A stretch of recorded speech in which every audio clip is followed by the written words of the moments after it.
I think at the moment, I mean, if you're looking at what the Iranians are saying, they're very keen to de-escalate. And they're so keen to de-escalate, actually, that they actually announced that they wanted to de-escalate while the missiles were flying towards Israel. So it's that, it's that sort of slight sort of absurdity, really, about it. I don't think that actually there'll be anything, that Hezbollah or anyone else will get involved, certainly at the moment. I think that could change, of course, if depending on what the Israelis do next. Okay, so I mean, these are the calculations that I think obviously the Israelis have to make. But I thought it was very striking, actually, that Hezbollah didn't get involved at all on the Saturday night. I mean, they got involved, I think, a little bit. There were a few missiles that went over, but it wasn't. They certainly didn't, unleash everything they had. And it's presumably because they want to save it as a sort of a deterrent.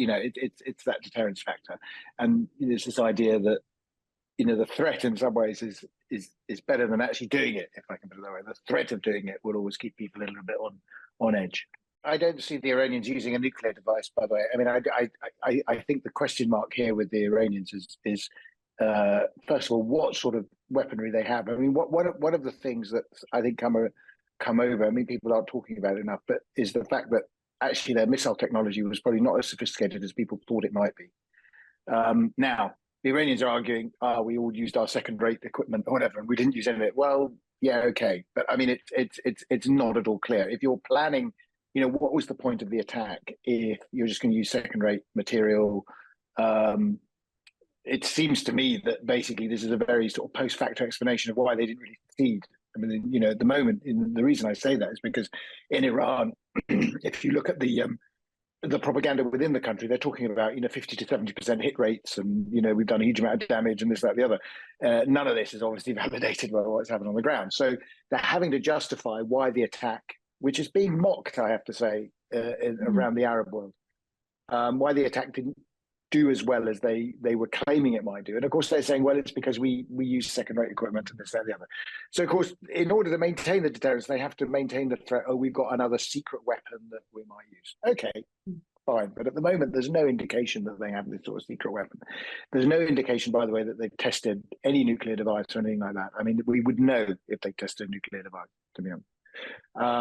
But there is always the possibility that they may pursue a nuclear weapons device a bit more aggressively. But again, I suspect Western intelligence would have a good idea if something like that happened. In terms of Israel's own options, yes. I mean, obviously, nuclear sites would be a natural target in a sense. I mean, it would be one of the targets.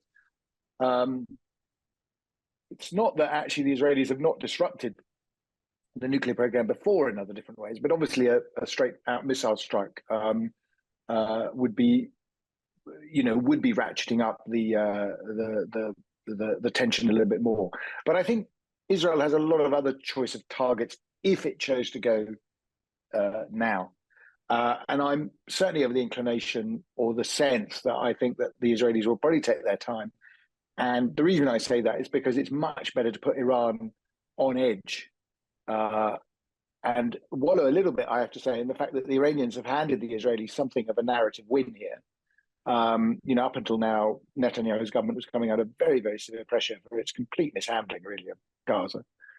And now, all of a sudden, people are saying, oh, actually, the Iron Dome and everything works quite well, and they were prepared, and they defended us.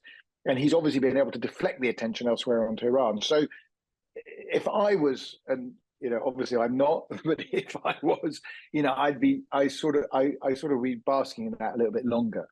That's not to say that I don't think the Israelis will do something. I think they will eventually, but I'm not so sure they're going to do it in the short term.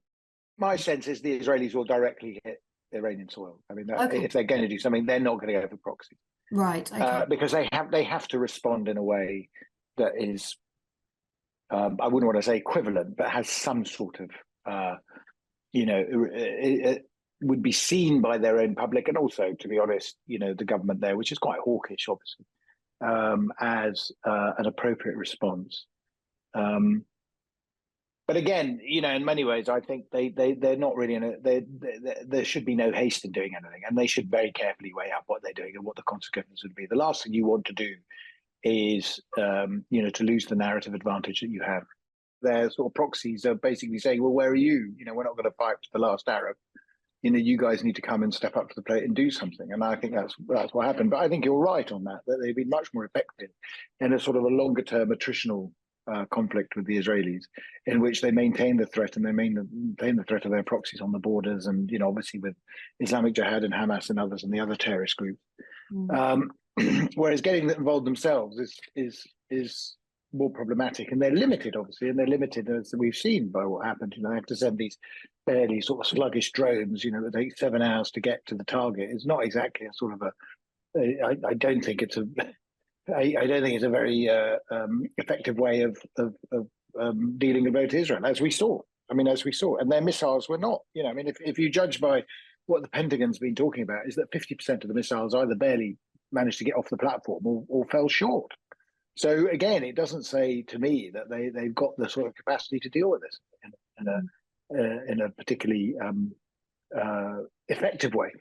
It's symbolic and people, but I think the symbolism is going to wear off. I think the more and more people learn about what actually happened, the more and more people are going to see this as a bit of a joke. I'm sorry to say, but it could have been very serious. It could have been very serious. I don't think we should dismiss it. It wasn't certainly deliberate, but the fact is, I think, as you said, it showed in fairly stark contrast the effectiveness of the Israeli and their allies, as we said, defensive forces versus the offensive capability that the Iranians, on their own, in a sense, can do. And you have to remember another thing, which is quite striking, is that the evidence seems to point to the fact that the Israelis and Western intelligence have pretty well penetrated Iran's security establishment pretty well.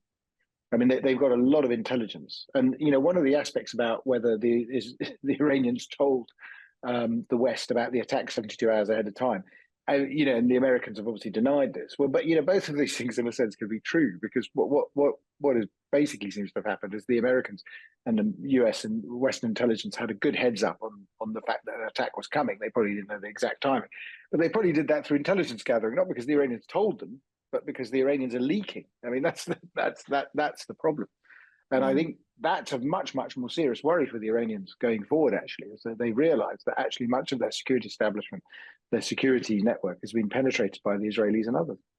I think it's very clear that, you know, Iran forms a sort of the central axis, the sort of the communications hub that links all these things together. I mean, we have seen, of course, the Houthis have been sort of engaging almost on their own on their own initiative in support of Hamas in Gaza in a way that the Iranians had not been. So in some ways there is. I don't know what the level of communication is between the groups without the Iranians, but clearly there is some sort of relationship. But the Iranians obviously act as a very good conduit for you know, communications and obviously sourcing arms and other things and money.